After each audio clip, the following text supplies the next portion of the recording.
Selamat pagi Ibu Bapak Saudara-saudara yang harus bahagia karena 3 keberuntungan. Harus bahagia karena beruntung terlahir sebagai manusia. Harus bahagia karena beruntung ketemu Dhamma. Dan yang ketiga, harus bahagia karena beruntung masih hidup, masih bisa mengumpulkan jasa kebajikan untuk dibawa ke kehidupan yang akan datang. Terimalah salam Dhamma dan Namo Buddhaya. Ibu bapak saudara-saudara,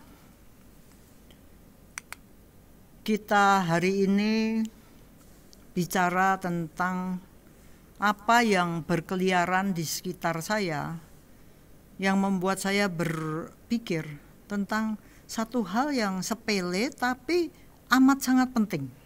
Saya ingin mengingatkan kita sendiri pada apa yang dikatakan oleh Sang Buddha, bahwa dalam kehidupan ini salah satu sangu kita untuk kehidupan yang akan datang itu adalah perbuatan kita berdana.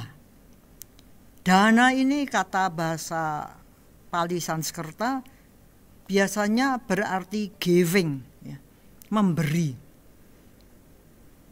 Pemberian. Kalau kita lihat aplikasinya dalam kehidupan, kita lihat yang namanya memberi ini bisa sifatnya materi dan bisa juga non materi. Kenapa dana ini penting? Kalau kita lihat suta-suta banyak yang dipakai oleh Sang Buddha itu topiknya pertama sebelum membuka pada keluhuran-keluhuran lain itu adalah topik tentang dana, memberi. Karena dana ini dikatakan sebagai landasan awal kalau kita mau mengembangkan level spiritual kita. Jadi awalnya dipancingnya itu bisa oleh perbuatan dana. Dari sini terbuka kebajikan-kebajikan lain yang bisa kita lakukan supaya spiritual kita meningkat. Nah, kita ngomong aja dana materi ya, karena dana non materi itu banyak sekali. Bisa memberi senyum itu juga sudah dana non materi, mendoakan, nasihat dan sebagainya. Kita bicara tentang dana materi karena ini banyak terlihat di sekeliling kami. Apalagi dalam masa Covid ini. Dikatakan, aduh Bulani, ini kan masa Covid, sulit loh cari duit. Jadi untuk berdana materi itu banyak orang menganggap sulit dilakukan. Tapi kalau kita lihat sulit melakukan dana materi itu landasan awalnya itu adalah pandangan bahwa kalau saya berdana itu saya rugi. Karena apa? Saya berdana itu saya kehilangan. Saya berdana itu saya berpisah dengan yang dicinta, berpisah dengan apa yang sudah lama, sudah susah payah, jerih payah dikumpulkan. Jadi berdana materi ini sulit dilakukan karena pandangannya aku rugi. Padahal kalau kita lihat orang-orang mati itu ternyata ya nggak dibawa loh. Dan kalau kita lihat sebelum pandemi, kita ini punya duit sisa yang akan ditabung. Pandangan kita pada waktu kita ini bisa menabung, kan sepertinya sedia payung sebelum hujan. Jadi kalau hujan, saya sudah punya payung. Artinya apa? Kalau saya bisa menabung, ini sebenarnya harus ada pandangan bahwa tabungan saya ini merupakan cadangan kalau pas kondisi buruk, kalau pas ada bencana, kalau pas dibutuhkan. Maka dengan pandangan aku berdana itu aku rugi karena kehilangan. Kalau saya pandangan seperti itu, melihat ada yang bisa dibantu atau membutuhkan bantuan, saya nggak seneng loh. Saya akan sebel. Ya, kalau ada kondisi di mana saya tersudut, kalau bisa yang ngajir pergi. Maka bisa kita katakan dalam hal itu ada satu kata sifat yang kita sebut util bin pelit. Kalau Bu Susan itu ngarang orang sulit gitu ya. Maka orang pelit itu mungkin bisa kita kategorikan orang sulit ya. Satu bagian kelompok. Kelompok yang lain ini mengatakan satu yang berbeda. Berdana itu gampang. Lain ya, tadi kan berdana sulit, orang rugi. Kelompok yang satu ini mengatakan berdana itu gampang. Menyenangkan. Aku seneng. Kenapa? Karena saya punya pandangan yang mengatakan aku bisa berdana itu aku beruntung. Bukan kehilangan, tapi saya memperoleh jasa kebajikan. Kalau orang nge-game itu ibaratnya dapat poin.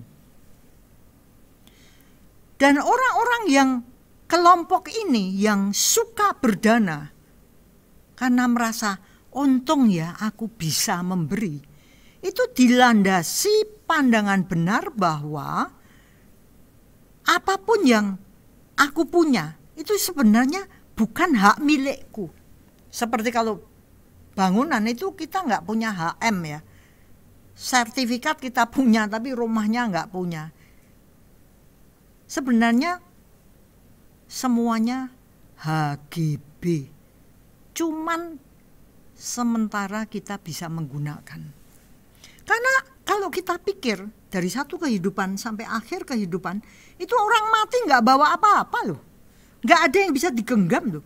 Yang dikumpulkan pun tidak bisa dikatakan ini milikku. Kenapa? Karena pasti berpisah, pasti berlalu. Maka ada kata-kata Dalai Lama yang saya suka itu dulu pernah kita cetak di t-shirt ya. Kata-katanya gini, teman-temanku itu akhirnya tiada, boten wonten, tidak ada lagi bye-bye. Temanku, sahabatku, orang yang kucintai. Sebaliknya, musuhku, orang yang kubenci, suatu ketika juga akan menjadi tiada. Lah kok sahabatku, lah kok musuhku, aku pun suatu ketika akan menjadi tiada, boten wonten, moek, bye-bye. Seperti itu juga, segala sesuatu akhirnya akan menjadi tiada. Bagus ya? Kalau kita memahami, merenungkan hal-hal ini, maka genggaman kita yang erat bisa kita kendorkan. Akibatnya apa? Ketegangan kita pun kendor. Maka kalau ada kesempatan berdana, kita berpisah, ini bisa kita jadikan latihan spiritual untuk melatih pikiran melihat kewajaran. Apapun akhirnya akan tiada.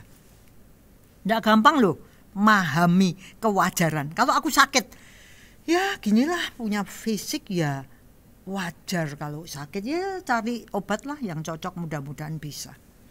Wajar. Tua, ya wajar lah. Rambut putih ya wajar lah, wong dah tua. Bengkerut-bengkerut, ya wajar wong dah tua. Memahami ini nggak gampang. Maka itu bisa dilatih lewat berdana, berpisah. Berpisah dengan kemudaan, berpisah dengan rambut hitam, berpisah dengan kesehatan. Itu semua harus dilatih. Dan ini punya satu sarana lewat berdana. Melatih pikiran. supaya terampil melepas ya. Pertamanya itu kalau saya berdana tuh wabot ya, berat. Waduh, eman-eman berhari-hari ya. Waduh, eman-eman. Inilah tanda kemelekatan yang gini. Tapi kalau kita sering melihat yang kita bantu, aduh, dia bisa bernapas. Aduh, untung ya aku punya kesempatan melepas. Berdana ini juga melatih pikiran supaya senang berbuat baik. Jadi semakin banyak kita berdana, nggak usah materi, berdana senyumlah, berdana nasihatlah, berdana tenagalah. Ini kita lama-lama tuh punya kegembiraan, ya, spiritual joy, kegembiraan spiritual untuk senang berbuat baik. Dan yang indah, saya suka ini ya definisinya. Kenapa berdana itu bagus? Karena membuat pikiran indah. Dengan berdana yang kita terampil, dengan berdana yang penuh ikhlas, tulus ikhlas, pikiran jadi indah. Dihiasi dengan diamonds ya, metta karuna mudita UPK. Menyenangkan sehingga hidup kita pun longgar. Kita tidak menghina pada orang-orang yang membutuhkan bantuan. Kenapa? Kita punya rasa kasihan. Justru karena orang-orang ini yang lagi kena bencana dan sebagainya, bukan yang menjemput bencana ya, bukan yang menimbulkan bencana ya. Ini orang-orang kadang-kadang nggak perlu dibantu. Tapi bagi orang-orang yang memang membutuhkan bantuan, kita malah bisa menimbulkan rasa terima kasih ya dapat kesempatan berbuat baik.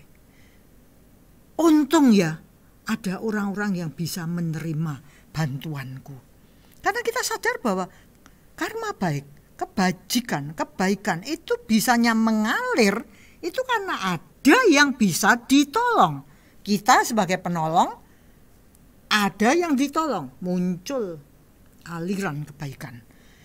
Saya butuh bantuan, ada yang kepengen membantu, muncul aliran kebaikan. Saya berterima kasih, yang memberi lebih berterima kasih karena punya jasa kebajikan. Ibu bapak saudara-saudara, banyak orang yang salah pandangan tentang aku kan dermawan, aku punya 100, aku kasihkan 100. Itu bukan dermawan, itu goblok. Karena apa? Aku kasihan sama kamu, tapi aku tidak mengasihani diriku sendiri. Nggak boleh loh. Sang Buddha tuh ngomong kebaikan tuh 3 syarat ya. Baik untukku, baik untukmu, baik untuk kita di masa depan. Jadi kalau saya nih, Adi saya dengan kasihanilah aku tuh Bangka Belitung di aku buta no. Adi ngasih. Ini saya sebagai penerima kebaikan sebenarnya nggak pantas. Makanya kalau Anda jadi biku bikuni misalnya, ada orang bikuni itu yang mengatakan saya itu Cilan menerima dana makanan dari umat. Kalau saya menerima dana makanan dari umat, saya berhutang pada umat untuk memberikan hidup saya bagi keluhuran. Kalau enggak, saya tidak pantas menerima dana mereka. Bagus ya. Jadi dermawan itu bukan boros. Kita menerima kedermawanan itu bukan dremis, bukan diberi usus, minta jantung dan rempela, bukan itu. Jadi dermawan itu kita memberikan karena kita melatih, ya, bukan goblok ya.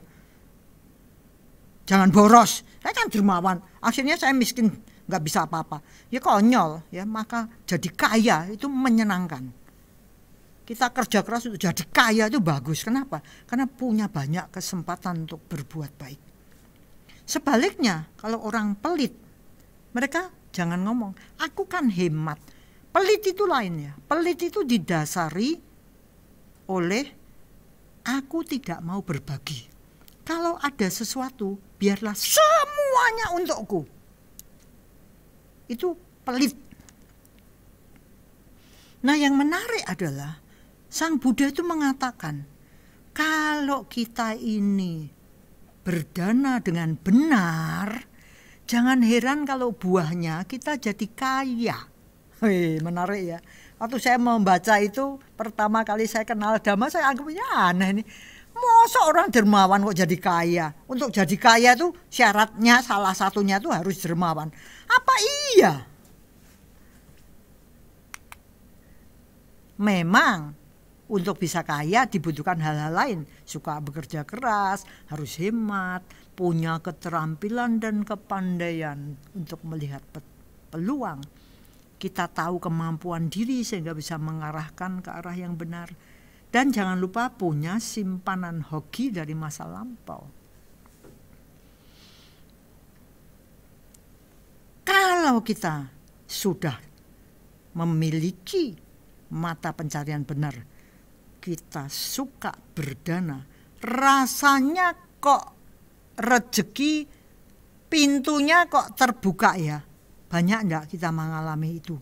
Banyak. Jangan menganggap dengan pandangan salah, kalau aku dermawan, celaka, aku nanti miskin, maka harus pelit supaya kaya. Salah pandangan. Yang benar itu bukan kalau dermawan jadi miskin. Yang benar adalah kalau boros jadi miskin.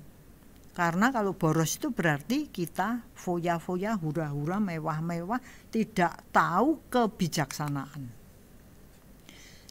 Sebaliknya, saya pengen kaya, jadi saya pelit saja supaya semuanya buat saya. Coba kita lihat lingkungan kita, coba kita lihat pengalaman kita. Kalau kita pelit, apa benar aku jadi kaya? Nomor satu yang kita temuin adalah pikiran yang udah ruwet. Karena takut kehilangan. Semuanya untuk aku. Atanya membesar, mohanya makin kuat. Jadi jangan dikatakan aku akan bahagia. Enggak. Kita dapati bahwa kalau orang pelit, lebih banyak hidupnya menemui bahaya, bencana, yang malah ngeluarin duit banyak. Banyak kasus di lingkungan kita sana, banyak yang pelit, duitnya banyak mungkin, tapi kemudian bersama dengan waktu dia ngalami hal-hal yang tidak menyenangkan, ditipu lah, dirampok lah, sakit berkepanjangan sampai ya duitnya habis lah, punya rumah ya digusur lah. Yang sekarang lagi top hit itu dikejar pajak lah, dikejar pajak dan karena pelit nggak mau bayar. Pikiran lainnya, kemudiannya berjalannya waktu, orang-orang pelit kebanyakan curang. Kita kenal apa yang kamu tanam itu pula yang kamu tuai. Tapi kalau ada perbuatan buruk membuahkan sesuatu yang tidak menyenangkan, maka orang pelit ini nggak mau kehilangan. Banyak kasus-kasus di mana dia membuat orang lain yang bayar. Kenapa? Karena aku nggak mau berkorban. Hartaku jangan sampai berkurang. Bayarin di. Maka pelit ini kalau kita selidiki, ini dicengkram cepat sekali oleh lobah. Dan kalau kita lihat banyaknya iming-iming, rangsangan, mata pencaharian salah, itu orang pelit, orang lobah, gampang sekali langsung dicaplok oleh langkah mencari untung yang menghalalkan segala cara. Serem ya? Apa misalnya? Mata pencarian yang melibatkan pembunuhan, berdagang manusia, menjual racun, menjual senjata, menjual barang yang memabukkan, bisa narkoba, minuman keras, seks dan sebagainya. Ini menurut Sang Buddha adalah mata pencarian salah. Orang pelit gampang di situ. Orang pelit juga gampang dirangsang untuk ayo mencurilah. Kalau jualan pakai timbangan ya timbangannya dimainkan. Apalagi sekarang digital ya, gampang sekali orang yang pinter digital itu mencuri. Kalau ada servis-servis komputer, ganti spare part-nya. Merek-merek palsu banyak beredar. Tukang tadahnya ada. Secara umum kita lihat korupsi. Dan di dunia pendidikan, menyontek itu termasuk perbuatan mencuri. Makanya dalam bahasa Mandarin itu menyontek itu dogan gitu. Melihat gan itu donya mencuri. Jadi mencuri lihat, itulah menyontek.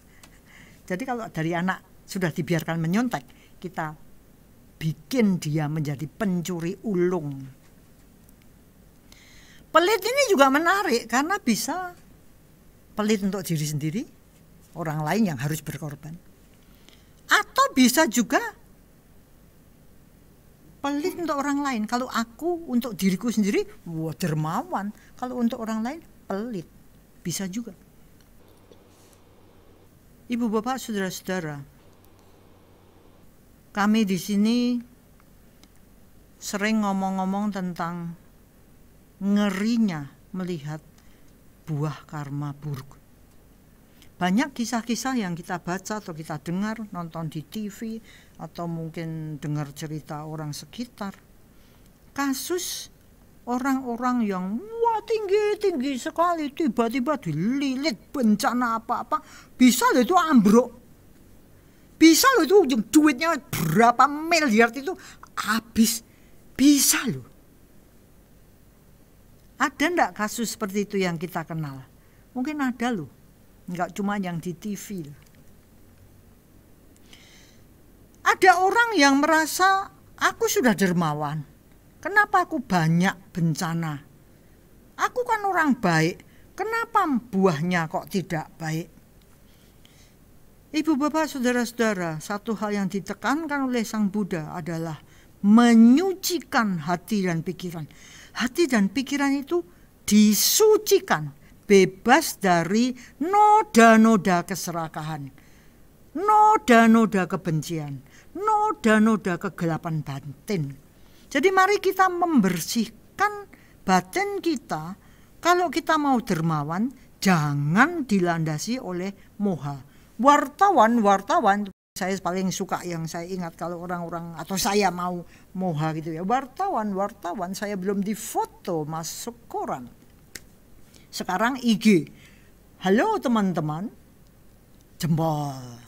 Itu adalah satu perbuatan baik yang dinodai oleh sok pamer. Buruk. Jangan heran kalau buahnya buruk. Ada beberapa orang yang teman-teman kita mengalami PHK. Aduh. Dan beberapa dari mereka mungkin ceritanya, saya di PHK padahal kerja di perusahaan besar, tapi nggak diberi pesangon.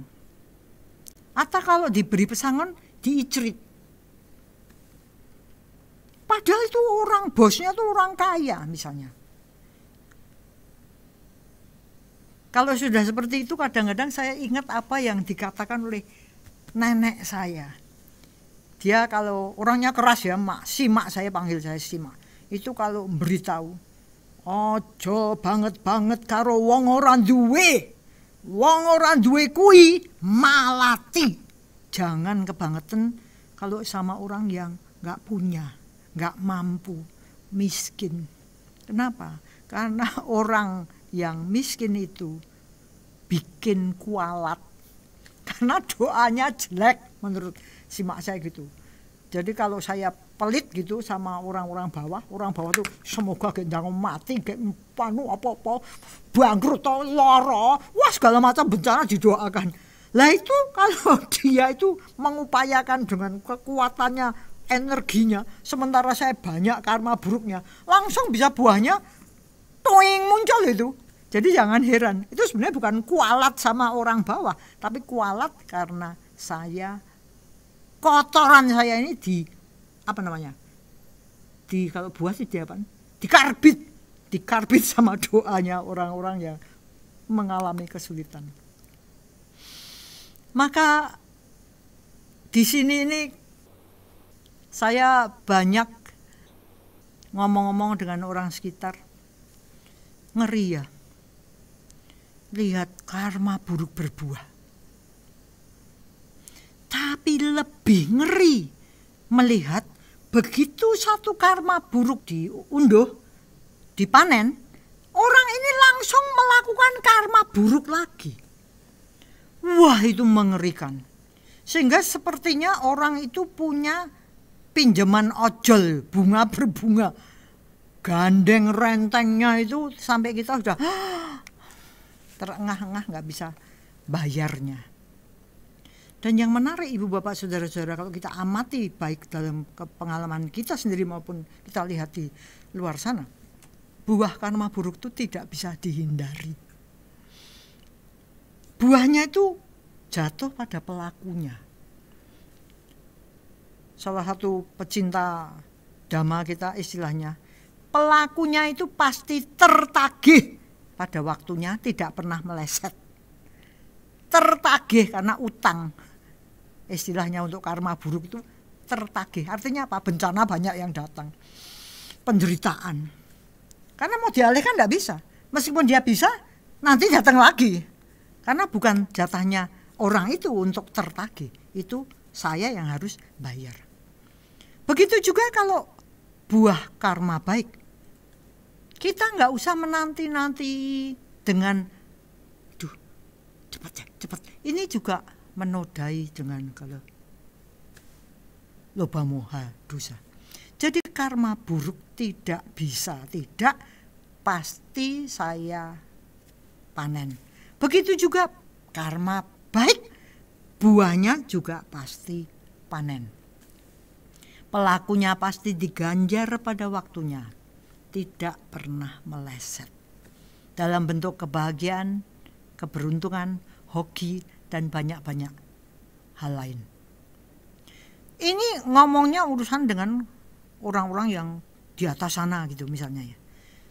Apakah karma baik itu hanya datang pada orang-orang yang wah duitnya banyak, karena punya kesempatan untuk berdana banyak? Salah. Banyak cara kehidupan lain yang membawa kesempatan untuk berbuat baik, terbuka jalan untuk berkarma baik, ria. Akhirnya gimana? Ya membawa kelegaan, kebahagiaan, kegembiraan. Mari kita dengar sharing dari Siska. Di Dhammadesana pada bulan Februari, saya banyak mendengarkan bahasan mengenai usia tua.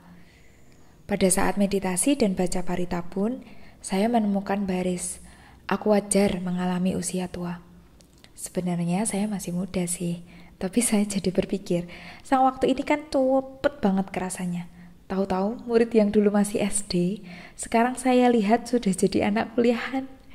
Kadang saya tidak sadar, saya tidak melihat diri sendiri, bahwa seiring mereka jadi anak kuliahan, saya pun juga semakin tua. Hal ini membuat saya refleksi, apa saja ya yang sudah saya lakukan selama ini? Hal apa saja ya yang keluar dari mulut saya? Hal apa saja ya yang saya pikirkan tiap detik, tiap menitnya? Apakah sesuatu yang baik, yang berguna, atau sesuatu yang ora kanggo gawe kalau kata Ciklan? Ya kalau kita sampai usia tua, 70 sampai 100-an. Lah kalau enggak sampai. Semua hal ini mengingatkan saya untuk lebih sering sadar dalam berpikir, sadar dalam bertutur kata, dan sadar dalam bertindak. Walaupun masih sering juga sih tidak sadarnya. Sharing kali ini masih senada dengan sharing-sharing saya sebelumnya yang tidak jauh-jauh dari manusia favorit saya, Ibu alias Ibunda tercinta. Semenjak pandemi ini, waktu libur akhir pekan lebih banyak saya habiskan di rumah dibanding beraktivitas di luar rumah. Maka aktivitas di rumah membuat saya jadi lebih sering ngobras alias ngobrol asik dengan ibu saya. Ibu saya memang senang bercerita, jadi pasti ada saja cerita yang menarik untuk jadi bahan obrolan kami. Pada kesempatan kali ini akan saya bagikan salah satu dari banyak cerita ibu saya. Saya sebenarnya heran, campur gak habis pikir. Ibu saya yang hampir memasuki usia 60 tahun masih saja aneh-aneh. Aneh-anehnya kenapa? Ya, saya anggap aneh-aneh karena beliau sekarang punya korban kebajikan yang baru. By the way, di sepanjang hidupnya, ibu selalu punya manusia-manusia yang diopeni oleh ibu, selain anak-anak dan orang tuanya sendiri. Dalam bahasa Indonesia, ngopeni berarti mengurus atau memelihara. Nah, itu yang sering dilakukan oleh ibu saya, yang adalah seorang guru TK milik gereja. Ibu tidak punya gaji seperti guru-guru sekolah negeri misalnya. Gaji ibu cuma sekedarnya, tapi ibu selalu mengutamakan ngopeni. Ini contohnya. Kalau ada anak TK yang dijemput telat oleh orang tuanya, ibu kemudian membawa anak itu pulang ke rumah kami untuk diopeni sampai sore, bahkan sampai malam, sampai orang tuanya ingat kalau punya anak. Terus, kalau ada tetangga-tetangga yang sakit, mereka diakupuntur gratis oleh ibu sampai sembuh. Ya, ibu memang bisa akupuntur sih, jadi banyak orang yang bisa ditolong oleh ibu. Sampai-sampai ada juga Pak Tukang yang kebetulan waktu itu bekerja di depan rumah saya, tiap hari dibuatkan atau dibelikan makanan. Ya, serandom itu, seacak itu uluran kasih sayang ibu. Tanpa ada patokan memang, siapa saja. Ibu tidak setengah hati membantu dan mereka semua tidak ada hubungan kekerabatan dengan ibu. Episode ngopeni belakangan ini adalah simbah-simbah, alias orang-orang yang sudah berusia tua. Ada 2 rumah yang menjadi langganan ibu yang setiap hari didatangi ibu. Satu rumah berisi eyang kakung atau kakek dan eyang putri atau nenek yang merupakan suami istri. Sedangkan satu rumah lain berisi seorang simbah putri yang tinggal sendiri. Jadi totalnya ada 3 manula yang sudah sepuh gitu. Sebenarnya pasangan eyang kakung yang putri tersebut tinggal dengan anak laki-lakinya. Namun entah mengapa anaknya itu sepertinya tidak bisa diandalkan untuk mengurus kedua orang tuanya dengan baik. Jadi sepasang orang tua ini terkesan terabaikan karena tidak ada yang ngurusi. Simbah putri atau nenek yang tinggal sendiri ini pun sebenarnya juga punya anak kandung yang tinggal tidak jauh dari si ibu. Namun lagi-lagi anak tersebut jarang sekali mengantar makanan atau sekedar mengunjungi ibunya yang tinggal sendiri.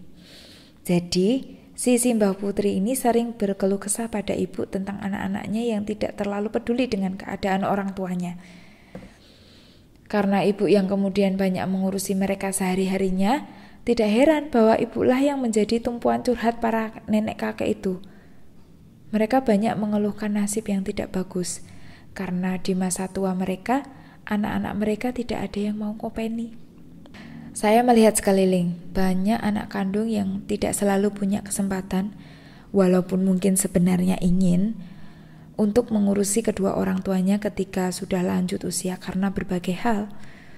Mungkin mereka bekerja seharian, atau tidak punya cukup uang untuk santunan pada ayah ibunya, atau mungkin kondisi kesehatan mereka sendiri tidak baik, atau jarak memisahkan, atau tidak terjangkau transportasi. Banyak sekali penyebabnya sih. Namun sebaliknya, beberapa yang punya kesempatan malah tidak memanfaatkannya dengan baik untuk mengurus orang tuanya. Hal ini sangat menyentak. Karena itu, saya yang sekarang masih punya kesempatan jadi ingin lebih serius membuat orang tua saya merasa disayang oleh anaknya. Tegasnya, saya harus membuat bapak ibu saya merasa disayang oleh saya, dan saya harus melakukan banyak hal agar mereka juga merasa diopeni oleh saya. Dalam rangka ngopeni orang-orang sepuh tersebut, ibu setiap hari mengantar makanan yang dimasaknya sendiri ke 2 rumah tersebut. Tapi soal makanan ini bukannya sesuatu yang gampang. Tiap hari ibu sibuk memikirkan menu yang cocok untuk dimasak. Menu yang pas untuk beberapa orang sekaligus. Soalnya simbah saya sendiri juga tinggal bersama kami. Jadi bayangkan ya, ibu harus memikirkan menu yang harus sesuai dengan selera banyak orang. Simbah saya, ibunya bapak saya, eyang kakung, eyang putri, 2 orang, simbah putri, kemudian pak tukang kadang-kadang, bapak saya, serta adik saya, plus tentu ibu sendiri. Sebenarnya sih keluarga kami yang terdiri dari simbah, bapak, ibu, adik, dan kadang saya kalau pas pulang tidak rewel urusan makanan. Apa aja semua dimakan habis. Tapi justru orang-orang di luar rumah yang notabene bukan kerabat itu lain. Mereka rewel sekali. Itu sebabnya ibu sering pusing menentukan menu. Suatu kali ibu cerita, eyang putri mengeluh soal makanan ke ibu. Dia pesen, ndak mau kangkung, ndak mau sawi, ndak mau brokoli, ndak mau kubis, terus ndak mau pakai kunir, ndak mau pakai ini, ndak mau pakai itu. Wah, saya pas diceritain, saya sampai merasa sebel. Kok kebangetan banget sih? Sudah untung loh ada yang nganter makanan tiap hari, tapi kok ya masih ada request, masih pakai pesan khusus, dan permintaannya kan merepotkan. Sudah request tentang bahan, masih ada request tentang bumbu. Walah. Tapi ibu saya ini memang luar biasa. Ketika ibu cerita pun dia ceritanya sambil ngekek-ngekek, sambil ketawa-ketawa gitu. Jadi menu-menu selanjutnya pun dimasak berdasarkan syarat dan ketentuan yang berlaku. Sambil pelan-pelan diberi pengertian bahwa sayur itu penting untuk kesehatan, bla bla bla bla. Pokoknya persis kalau ibu kasih tahu murid-murid TK-nya. Saya mendengarkan cerita ibu sambil mengerutkan kening. Memang ya, terlihat level kesabaran saya jauh di bawah ibu saya. Pernah juga suatu ketika eyang kakung tuh sakit. Ibu menghubungi anak eyang kakung tersebut dengan harapan anaknya bisa mengantar eyang yang notabene ayahnya sendiri ke dokter. Anaknya sih menjawab iya, tapi lama banget anaknya ini gak datang-datang. Alhasil ibu dan bapaklah yang akhirnya mengantar eyang kakung ke dokter. Malam-malam hujan deres, bapak saya naik motor pelan-pelan sambil memboncengkan eyang kakung. Sementara itu ibu jalan cepat mengiringi mereka sambil bawa payung untuk eyang kakung. Untungnya ada tempat praktek dokter yang lumayan dekat. Walaupun sudah pakai mantel hujan, pulang-pulang tetap basah semua. Wah, mendengar cerita itu lagi-lagi saya sebel sama anaknya. Tapi kekaguman saya pada bapak dan ibu saya semakin besar. Ibu berhasil menahan emosi serta bertahan dalam situasi sulit dengan tidak mengeluh. Dengan perbuatan baik, berdana membawa eyang kakung ke dokter tersebut, ibu malah bisa mengikis keserakahan dan kebencian. Ketika banyak orang ingin membantu eyang kakung melalui ibu menyalurkan bantuan itu dengan baik. Ibu tidak menggunakan dana yang diberikan itu untuk kepentingan sendiri. Kemurnian, keluhuran tetap menjadi milik ibu. Saya sungguh kagum.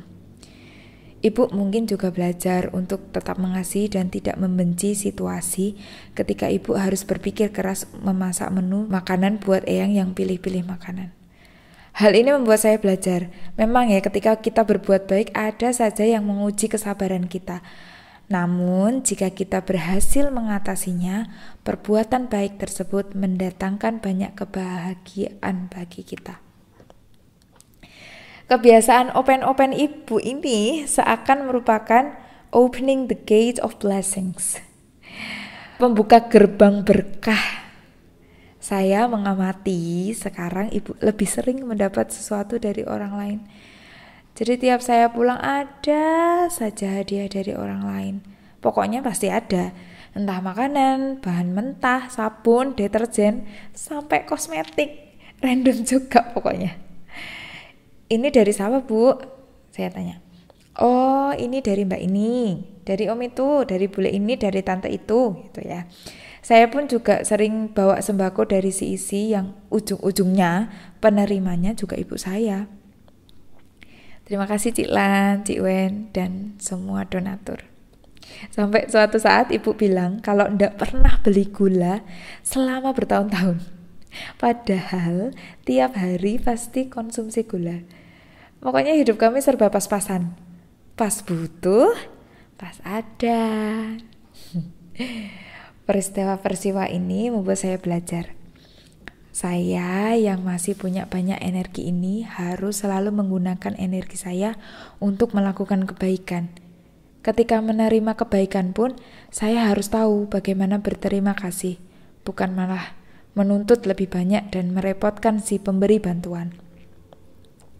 Saya harus belajar menyucikan dan memurnikan niat untuk melakukan kebaikan, tanpa berpikir akan mendapat balasan berupa banyak berkat, tanpa mengharapkan penghargaan, dan tanpa kebencian. Dalam parita yang kami baca setiap Jumat malam, ada kalimat yang berbunyi, "Berdanalah dengan penuh keyakinan, rawatlah sila setiap saat, gemarlah mengembangkan batin." Saya yakin ibu saya belum pernah mendengar kalimat-kalimat itu, karena ibu belum pernah lihat buku parita. Namun, keluhuran ternyata ada di hati, bukan cuma di buku. Saya melihat kebaikan yang dilakukan ibu, dan saya melihat ibu memiliki keyakinan yang kuat, karena ibu yakin bahwa kebaikan yang dilakukan itu bermanfaat untuk dia dan untuk orang yang ditolong.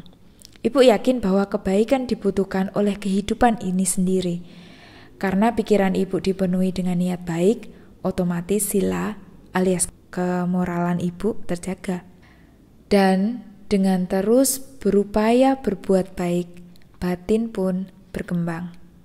Semoga kita, saya dan Anda semua bisa memanfaatkan waktu dan energi kita masing-masing dengan melakukan kebaikan selagi kita masih hidup.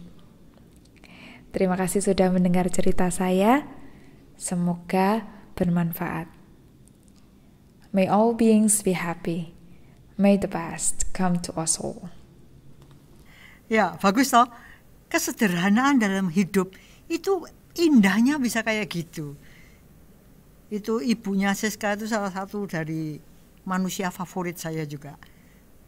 Tapi bagaimana ini kemudian ceritanya berlangsung, kemudian kita pergi ke Bu Susan. Monggo Bu. Terima kasih Bu Lani. Terima kasih Mrs. K.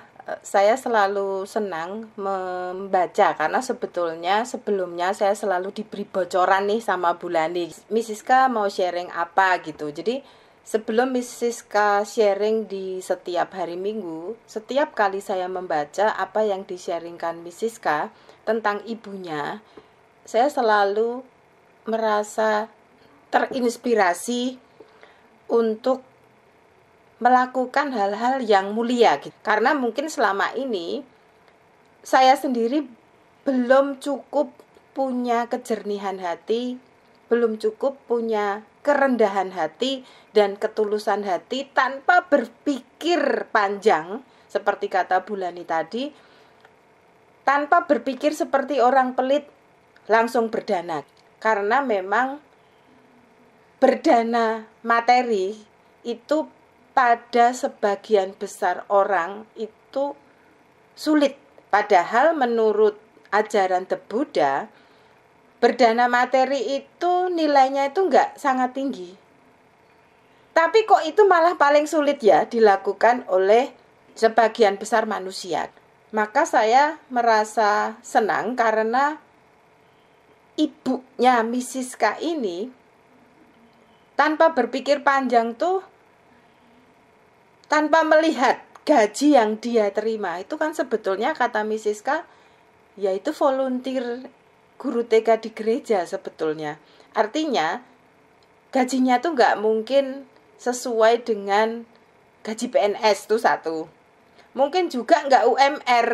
Tapi kenapa memasakkan banyak orang itu tidak menjadi beban? Dan bukan semata-mata masaknya itu, ya pokoknya keluarga saya masak, kalian ngikut. Ternyata enggak kan? Dia sangat memikirkan apa yang ingin dimakan oleh orang-orang yang ditolong. Nah ini kan butuh dana. Nggak sekedar ya saya masak besar. Kalau orang masak partai besar itu ngirit ya, itu hemat. Tapi ini enggak loh. Sangat memperhatikan detail orang yang ditolong. Itu artinya berarti kan saya butuh belanja bahan makan sedikit-sedikit. Nah, kalau kita pakai partai kecil, itu biasanya harganya lebih mahal. Dan ini yang mengherankan saya. Bahkan kalau dari cerita tadi, ibunya itu jalan kaki, hujan-hujan, memayungi yang sakit, itu kakek yang sakit, dan memayungi suaminya toh. Dia jalan loh. Ini tuh mengherankan, maksud saya. Kok ada orang yang segitunya gitu. Ini kalau kita lihat itu kayak zaman cerita perbudakan itu ya. Para budak itu kan kayak gitu. Zaman dulu itu majikannya naik kuda lah, naik apa. Mereka tuh nggak ikut, nggak boleh naik kuda gitu kan.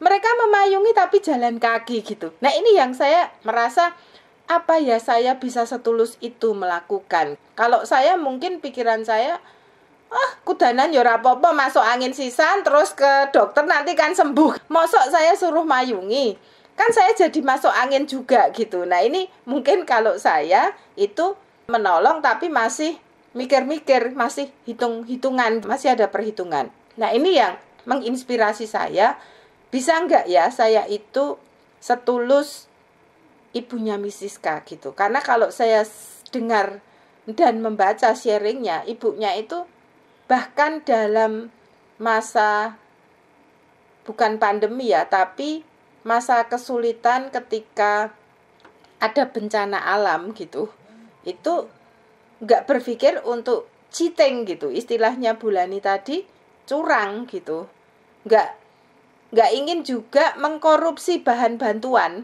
yang seharusnya diberikan kepada orang yang membutuhkan. Nah, ini hebatnya manusia-manusia seperti ibunya Misiska gitu, yang mungkin selama ini saya sendiri masih jauh dari perbuatan yang tulus seperti itu. Nah, tetapi di sisi lain, Bapak Ibu sekalian, saya juga ingin mengingatkan diri sendiri, apakah kalau saya itu berbuat baik,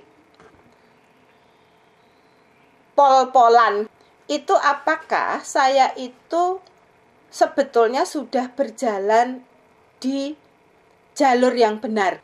Mengapa saya perlu berbicara seperti ini dan terutama kepada diri sendiri? Saya selalu ingat apa yang dikatakan Bulani dan juga dari buku tentang dana. Bulani itu pernah mengatakan kepada saya bahwa berdana itu perlu cerdas. Berdana itu perlu kehati-hatian. Karena kalau kita salah langkah, itu sebetulnya satu, kita bisa menjerumuskan orang yang kita bantu semakin melakukan karma buruk. Nah, ini yang saya ingat. Oh iya ya, jadi membantu itu perlu hati-hati. Jadi saya perlu mempertimbangkan orang yang saya bantu itu semakin ternina bobokkan oleh perbuatan buruknya, atau dia itu akan semakin terbantu untuk meningkatkan diri. Dulu sebelum saya diberi komentar oleh Bulani semacam itu, saya tuh nggak pernah berpikir bahwa berdana itu perlu mempertimbangkan hal itu, terutama bagi orang yang kita tolong. Aneh juga ya, berdana kok perlu memikirkan orang yang ditolong. Yang kedua, saya juga diingatkan dari buku tentang dana dan juga Bulani dengan kata-kata seperti ini. Sebetulnya ketika kita berbuat baik, apakah betul perbuatan baik itu demi orang yang kita tolong atau demi kebaikan saya sendiri? Nah, ini juga, oh iya ya, berarti ada dua hal ini yang perlu kita pikirkan. Apakah perbuatan dana itu sebetulnya di satu sisi memang kita memberi perbuatan baik, tapi di sisi yang lain jangan-jangan ini memperburuk diri sendiri. Nah, ini yang menurut saya refleksikan. Nah, oleh karena itu hari ini saya memberi judul hati-hati dengan kebaikan. Mengapa saya beri judul hati-hati? Ini kata-kata Bulani sih sebetulnya. Bu, hati-hati loh dengan berbuat baik. Maka itu menginspirasi saya hari ini hati-hati dengan kebaikan. Nah, di slide saya berikutnya, saya tuh terinspirasi lagi oleh teorinya Erich Fromm. Jadi Erich Fromm itu mengatakan dalam psikologi istilah kerennya itu kita sebut attachment. Kalau istilah lain, istilah populernya kita katakan ada bonding gitu ya. Ini kalau Bapak, Ibu, dan saudara-saudara mengikuti tren sekarang, itu ada kamus Jaksel, kamus Jakarta Selatan gitu, yang dibuat oleh remaja-remaja milenial di Jakarta Selatan. Itu banyak istilah bahasa Inggris dan banyak istilah tentang kesehatan mental yang artinya bisa sama seperti jargon di psikologi, tapi juga artinya itu bisa sesuai dengan pemaknaan mereka. Nah, salah satu istilah yang umum dipakai itu bonding. Jadi ada ikatan emosional. Kalau di psikologi kita nggak menyebutnya bonding, tapi kita menyebutnya attachment. Nah, ini mirip dengan kemelekatan yang sering kita dengar dalam ajaran The Buddha. Jadi bukan bonding gitu. Kalau di psikologi itu lebih ke attachment, kemelekatan gitu. Jadi ini lebih mental gitu dibandingkan sekedar bonding gitu. Nah, attachment atau kelekatan kalau di psikologi itu ada dua jenis. Kalau saya punya ikatan dengan orang tua saya atau dengan significant others, orang yang penting di dalam hidup saya, itu ada dua macam. Yang satu itu saya merasa aman, atau yang kedua itu saya merasa tidak aman. Nah, kalau proses pengasuhan itu membuat saya punya kelekatan atau bonding yang aman dengan orang tua, itu nanti saya masuk ke teorinya Erikson lagi. Itu saya akan percaya pada orang tua saya, itu yang pertama. Yang kedua, saya akan mudah membangun relasi penuh kepercayaan pada orang-orang lain di luar keluarga saya. Nah, rasa aman yang mendasar ini membuat kita itu tidak posesif. Itu satu. Jadi saya nggak melekat. Kalau ikatan saya aman, saya itu nggak posesif. Saya itu nggak ingin memiliki. Sehingga saya itu tidak mudah cemas akan kehilangan orang yang saya cintai. Itu kalau ikatannya itu aman. Dan saya juga nggak mudah iri kalau orang yang saya cintai ini, orang yang saya sayangi, itu menyayangi orang-orang lain di luar saya. Mengapa? Karena saya trust dia itu tidak berbagi cinta kok, gitu loh. Cinta dia itu sungguh sangat berlebihan, sehingga dia bisa memberikan cinta pada semua orang termasuk saya. Nah, relasi yang penuh kepercayaan dengan orang yang merawat kita sejak awal, itu membuat kita itu bisa menerima diri apa adanya. Kalau kita bisa menerima diri apa adanya, maka kita tidak butuh pengakuan bahkan dari orang yang kita sayangi. Sehingga kalau orang yang kita sayangi ini mulai bahkan beralih mencintai orang lain, lalu melupakan kita sejenak, saya itu tidak akan marah-marah. Karena saya sungguh bisa mencintai saya apa adanya. Nah, karena saya bisa mencintai diri sendiri apa adanya, saya menjadi peduli pada orang lain, tetapi tidak bodoh, kata Bulani tadi. Kalaupun saya dermawan, saya tidak boros. Itu artinya apa? Saya sungguh memperhatikan kesejahteraan saya sendiri supaya saya bisa peduli pada orang lain gitu. Jadi saya tidak bunuh diri. Jadi kaya itu menyenangkan, kata Bulani tadi. Itu artinya apa? Saya mencari uang, mencari rezeki untuk memenuhi kebutuhan saya, karena bagaimanapun saya butuh fasilitas dan sarana untuk hidup. Tetapi saya tidak moha, saya tidak loba, sehingga saya bisa berbagi pada orang lain dengan tulus. Nah, bedanya dengan orang yang tidak aman ini karena dulu ketika diasuh itu cinta orang tua itu penuh syarat. Kalau dalam bahasa Inggris selalu ada I love you if. Jadi saya sayang kamu jika, ini loh syaratnya itu ada ratusan ribuan jutaan gitu ya. Nah kalau kasih sayang orang tua sejak kita masih kecil selalu penuh syarat. Bayi aja kalau mau disuap harus mau senyum dulu, ini kan ya gawat ya. Ada loh orang tua yang kayak gitu, senyum dulu, kalau nggak senyum tuh botol susunya nggak diberikan, anaknya nangis semakin nggak diberikan, begitu senyum, nah itu senyum untuk mami, baru dikasih.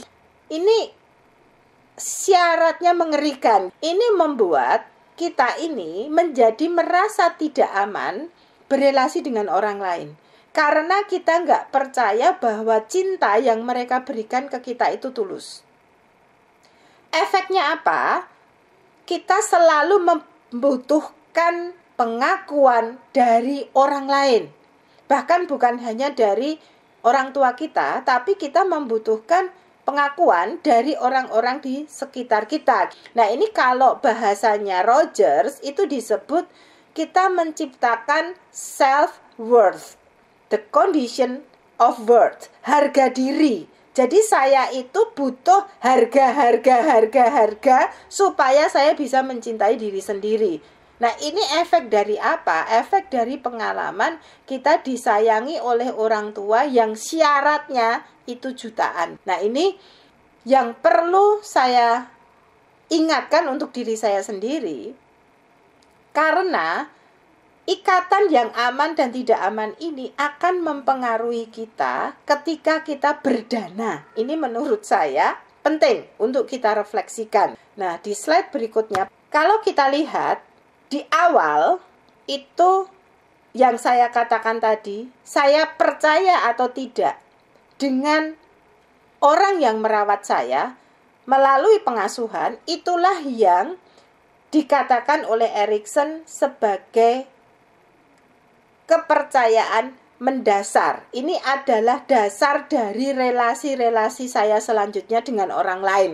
Nah, sehingga kalau saya itu tidak bisa mempunyai rasa percaya pada orang lain bahwa mereka mencintai saya dengan sepenuh hati, saya juga tidak percaya bahwa orang lain di luar keluarga saya itu mencintai saya dengan sepenuh hati. Dan saya juga percaya bahwa saya pun tidak bisa mencintai saya dengan sepenuh hati. Nah, ini menjadi problem. Mengapa problem? Orang yang semacam ini pun mau diberi pelajaran, ikut Dhammadesana ribuan kali tentang berdana misalnya. Kalau Bulani tadi itu mengatakan bahwa berdana itu dasarnya adalah tidak pelit. Berdana itu dasarnya adalah percaya apa yang akan kita berikan itu selain punya manfaat untuk orang yang kita beri, manfaat terbesarnya itu adalah untuk saya sendiri. Nah, orang yang tidak percaya pada relasi itu mau diberi pemahaman seperti ini tuh gak akan percaya bahwa yang diomongkan Bulani atau ajaran Buddha itu benar. Ya gak mungkin toh, orang hidup itu pasti untung rugi. Saya aja belajar percaya sama orang tua saya aja, itu apa yang saya dapatkan gitu. Saya nggak dapatkan apa-apa. Yang saya dapatkan itu adalah penderitaan. Karena saya selalu mengharapkan cinta yang tulus, tetapi yang saya dapatkan itu kerugian. Karena orang tua saya itu kalau mencintai saya itu harus investasi dulu supaya dicintai. Maka untuk berdana sulit. Saya nggak percaya bahwa berdana itu tidak perlu mengharapkan balasan, karena konsekuensi logisnya balasan itu akan datang sendiri melalui buah karma yang akan kita panen. Nah ini nggak mungkin dia percaya itu, karena pengalaman hidupnya menunjukkan untuk dicintai saja itu sulitnya minta ampun. Saya sudah ketawa-ketawa, senyum-senyum, ibu saya itu akan meningkatkan syarat. Inilah ya berat ya jadi anak yang seperti ini. Nah maka mari kita refleksi. Jangan-jangan kalau saya sulit dan pelit berdana, itu di masa lalu saya itu tidak pernah merasakan relasi yang penuh kepercayaan. Nah, ini mari kita kembali ke diri kita masing-masing. Nah, saya nggak akan urut menjelaskan teorinya Erikson begitu ya, tetapi ini akan berdampak pada tingkat perkembangan berikutnya. Nah, efeknya apa? Pada usia sekolah, saya aja jadi tidak percaya diri. Karena saya itu selama hidup, mulai dari saya usia kanak-kanak, itu saya belajar bahwa saya adalah orang yang tidak berdaya. Sudah berupaya seperti apapun, cinta orang tua saya itu tidak ada di dalam kendali saya, tapi ada di dalam kendali orang tua saya. Nah, ini biasanya orang tua yang seperti ini saat usia sekolah itu lebih lagi tuh, syaratnya pasti mengerikan. Nilainya harus 9 lah, ranking 1 lah, kayak kalau enggak 3 besar. 3 besar enggak bisa, ya 5 besar itu pasti masih ada syaratnya. Nah, sehingga saya tidak percaya diri bahwa saya mampu mencintai dan mampu mengelola diri saya dengan baik.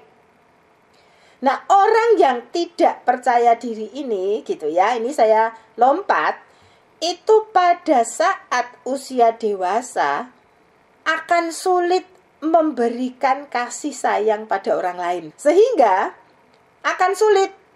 Bahkan kalau melihat ibunya Mrs. K, heran. Seperti kata Mrs. K itu loh, ibu saya itu aneh. Nah, itu aneh bener. Artinya, heran. Melihat ibunya Mrs. K itu aneh. Kok ada ya orang itu suka rugi? Nah, kalau dia belajar psikologi, komentarnya pada ibunya Mrs. K pasti masokis. Wah, ini istilah keren ya, Bu. Masokis itu suka menderita. Masokis itu suka sengsara. Jadi melihat ibunya Mrs. K, orang kok mencari penderitaan.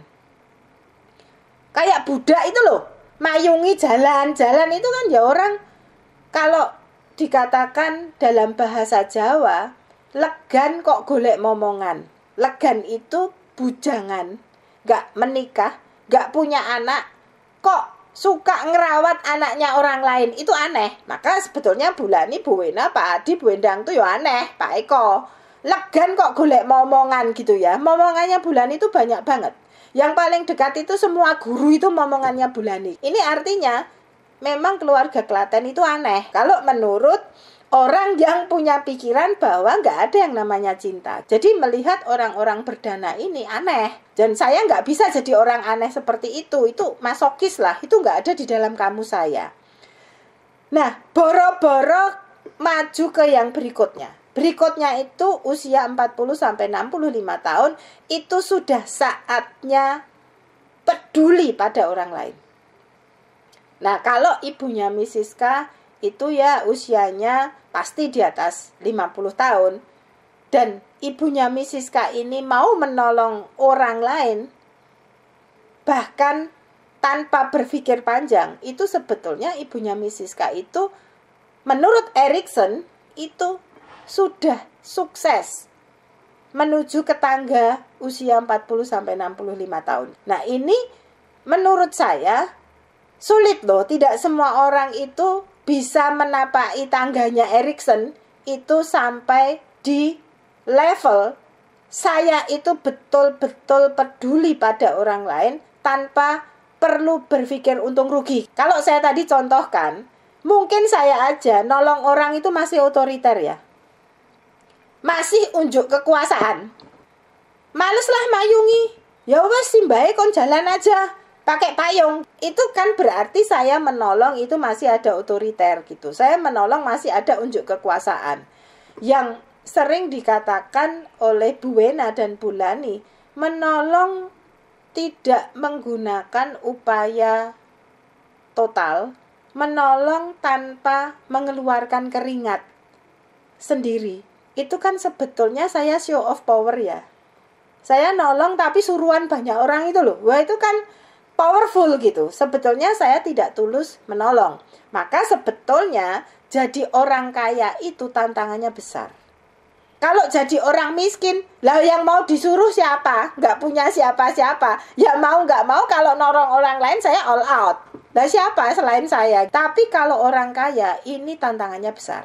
Karena saya bisa tinggal nyuruh banyak orang itu untuk menolong orang lain. Jadi kan sebetulnya ini belum tentu menolong, tapi bisa jadi show of power. Nah, di slide berikutnya, saya mau tunjukkan sesuatu yang lebih menukik. Ini teorinya Eric Berne. Nah, kita tambah satu ahli psikologi ya. Jadi hari ini tuh kita belajar 4. Tadi saya sudah nyebut Erich Fromm, saya nyebut Carl Rogers, saya nyebut Erikson, sekarang saya nyebut Eric Berne.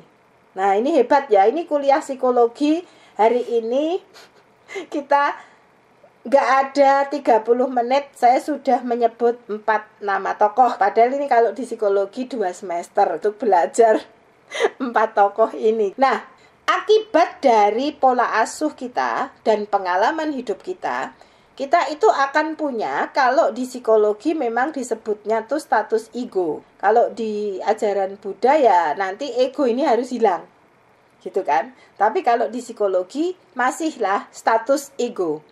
Kita itu punya 3 macam diri yang punya peran. Yang pertama, apakah saya itu punya ego parent, sebagai parent, orang tua. Saya menikah atau tidak menikah, itu pasti punya ego parent.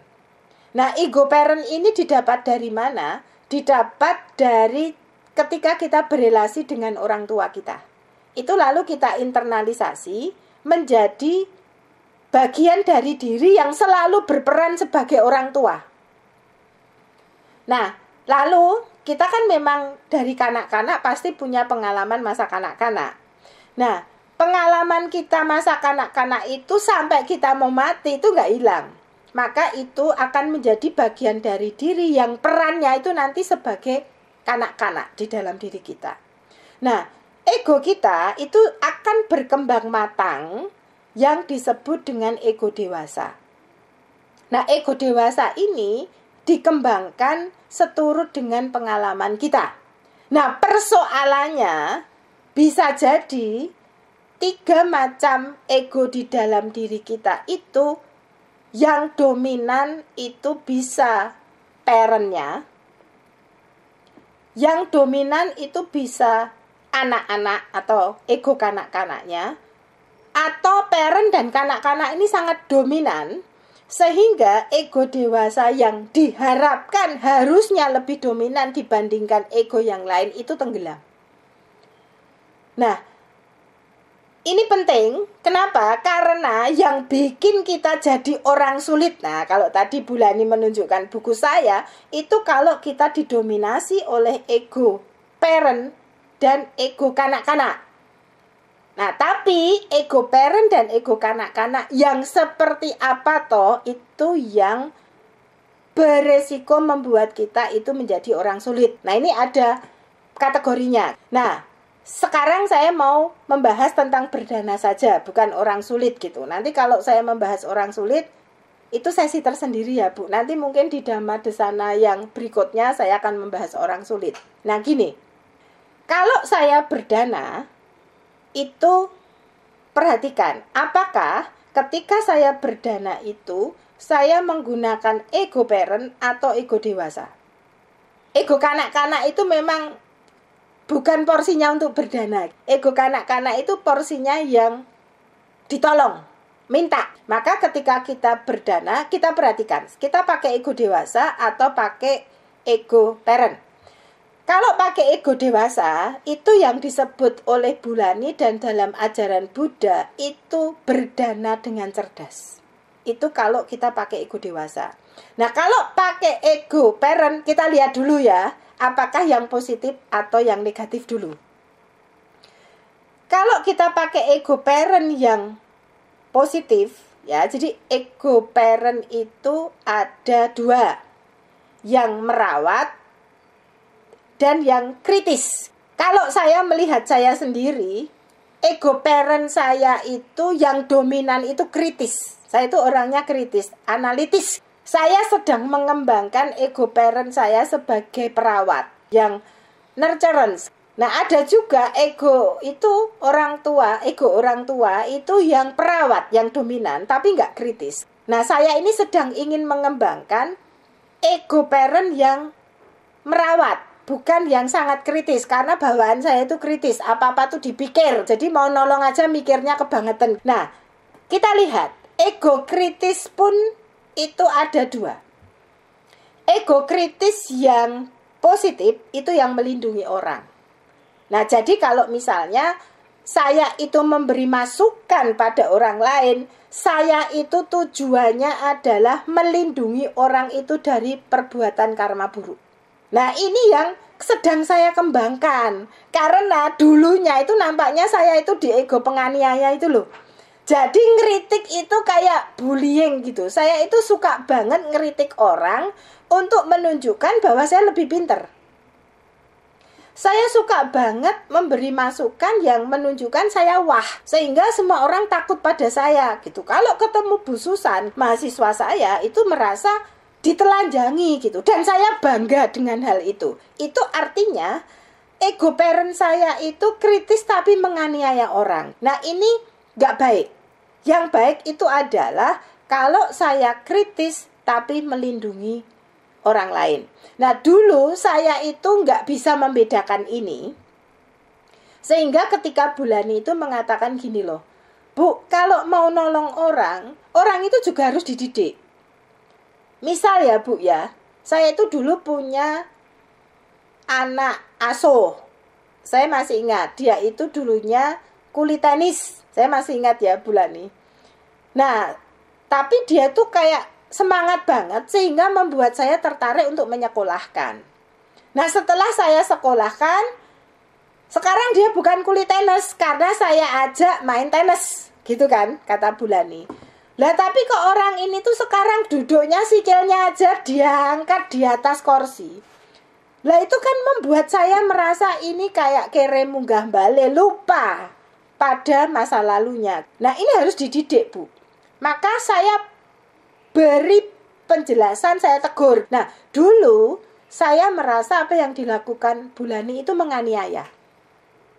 Kenapa toh Bu kok harus kasih masukan? Ya biar toh dia itu menikmati apa ya, sekarang statusnya gitu. Tapi menurut Bulani, enggak. Kalau dia melakukan itu, dia akan melakukan karma buruk. Kalau dia melakukan karma buruk, saya menjerumuskan dia kalau saya tidak menegur gitu loh. Nah, ini ada semacam pencerahan. Oh, yang dimaksud Eric Berne itu toh. Mengkritisi tapi untuk menyelamatkan orang. Jadi, kalau saya menganiaya, itu artinya saya mengkritisi untuk menunjukkan kehebatan saya. Tapi kalau Bulani itu mengkritisi untuk menunjukkan, kamu jangan berbuat buruk. Setelah kamu naik tingkat, itu jangan turun toh. Berbuatlah baik, kamu harus rendah hati. Kalau dengan naik tingkat egomu besar, kamu itu nanti turun, rodanya tuh turun. Nah, ini saya baru oh itu ya yang dimaksud kritis tapi melindungi orang lain dari jatuh ke perbuatan buruk. Nah, sehingga saya sekarang itu merasa bahwa menolong orang lain itu perlu lihat-lihat, itu satu. Nah, sehingga bijaksanakah kalau kita itu menolong, tapi orang yang ditolong itu tidak tahu diri, dan kita terus-menerus menolong tanpa mengedukasi? Ini yang saya pikirkan. Nah, jangan-jangan kalau saya itu menolong tanpa mengedukasi, saya jatuh di status ego parent yang penolong. Nah, penolong ini tuh sindrom hero kalau di psikologi. Sok jadi pahlawan. Saya itu happy karena hanya dengan menolong inilah saya itu diakui oleh orang yang saya tolong, saya orang baik. Nah, ini kalau di psikologi, I want to be a good people. Good people itu butuh direkognisi. Good people itu butuh menjadi populer. Good people itu butuh diacungi jempol banyak. Sehingga Saya pun kalau menolong tidak berani memberi masukan pada orang itu supaya orang itu tidak melakukan karma buruk. Contohnya, kalau saya menolong orang tapi orang itu nggak tahu diri, saya diingatkan Bulani, seneni sike saurunge ditolong gitu loh, dimarahi supaya dia itu menjadi orang yang pas ditolong, dan supaya dia itu juga mau berbuat baik pada orang lain, bukan tadi dikasih usus, minta hati, minta ampela, minta jantung. Nah, kalau saya mendiamkan orang ini tanpa memberikan edukasi, bahkan saya menuruti apapun yang dia inginkan, itu menurut pencerahan saya dari apa yang dikatakan Bulani dan buku Berdana, saya semakin menjerumuskan dia dalam karma buruk gitu. Itu artinya sebetulnya dana saya itu bukan hanya sia-sia, tetapi mudaratnya bagi orang itu lebih banyak daripada manfaatnya. Nah, Bapak Ibu sekalian, saya nggak mau menyentil siapapun gitu ya hari ini, tetapi saya lebih mengingatkan saya sendiri. Apakah saya itu tipe penganiaya gitu ya, itu satu.